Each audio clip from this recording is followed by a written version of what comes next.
Want to transform data into stunning visuals? In this video, I'll show you how to create your own professional infographics quickly and easily. Let's get started. Open your browser, type infography.app and click on the first result that appears.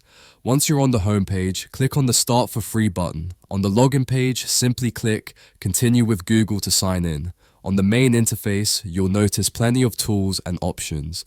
Click on Source and choose what you need: a website link, PDF, or other formats. Select your ratio and language according to your requirements. Copy the link of the article you want to turn into infographics, paste it into infography and hit generate. Wait for the tool to do its magic. It will take a little time to generate your custom infographic. And there you have it, a professional looking infographic ready to be used in presentations, projects, or wherever you need. Thanks for watching, and don't forget to subscribe for more helpful tutorials.